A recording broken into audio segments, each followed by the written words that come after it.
Difference of opinion between the United States and Great Britain over Iran's nuclear program. British intelligence agencies believe that Iran is actively pushing ahead with its plan to make nuclear weapons.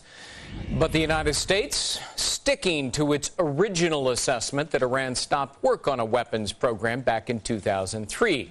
The opposing views coming on the heels of the disclosure of Iran's secret nuclear facility. If they're both seeing the same intel, why are they coming to dramatically different conclusions? Joining me now, Jim Walsh. He's an expert on international security at the MIT Security Studies program. Jim, thanks. Good to be with you, Greg. Let me put up on the screen the bottom line from the November 2007 National Intelligence Estimate. We judge with high confidence, mind you, that in the fall of 2003, Tehran halted its nuclear weapons program. Was that NIE assessment wrong?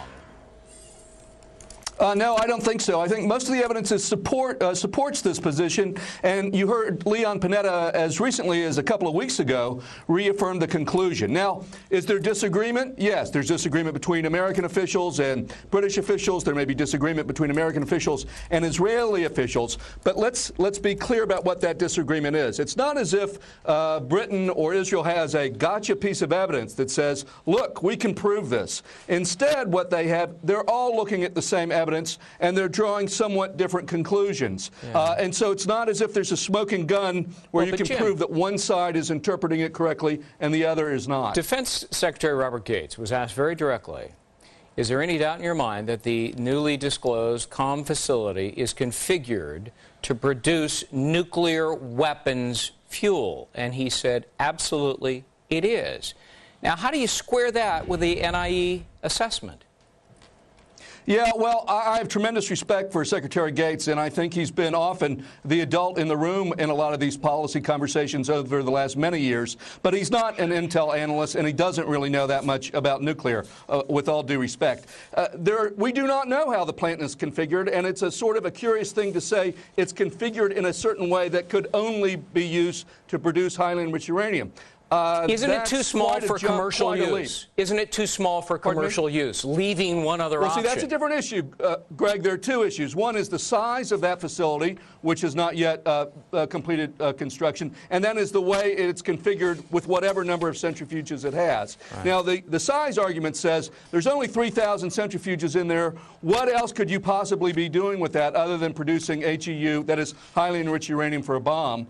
But if you look at the White House talking points that were released on the day of that disclosure, it says in the White House's talking points that that facility could be used for centrifuge research and development, or it could be used for production of highly enriched uranium.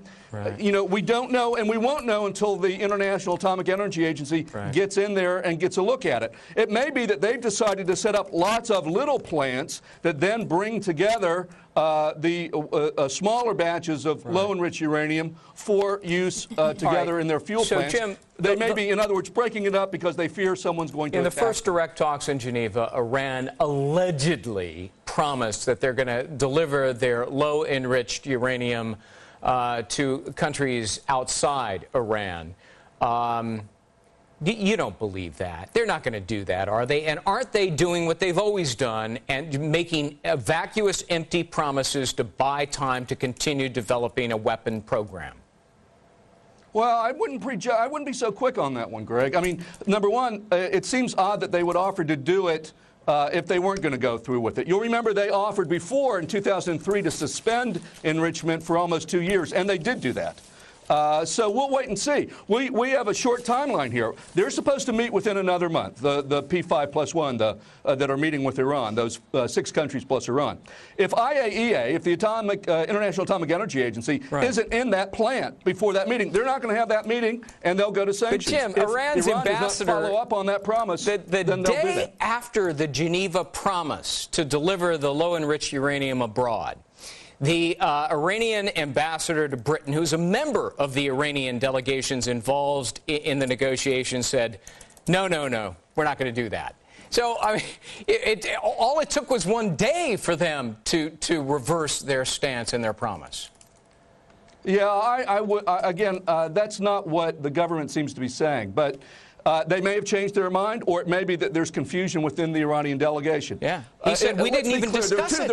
I mean, I don't know how two sides can be in the same room with all of these other witnesses, and they both have diametrically opposed view of what was discussed and promised. I don't get it. Yeah, well, the most important person in that delegation is the lead negotiator for Iran, Saeed Jalili. Yeah. And so it's really his point of view that matters most. But we'll find out. And there are two possibilities here. In the next couple of weeks, either they let the inspectors in and they begin to make progress on that commitment, or they don't. And if they don't, then they're not going to have a follow-up meeting at the end of this month, and the P5+1 will proceed with the alternative course. So, it's pretty simple at this point, and we'll know fairly soon which way it's going to go. Well, simplicity is not a simple concept. Jim Walsh, we'll leave it at that.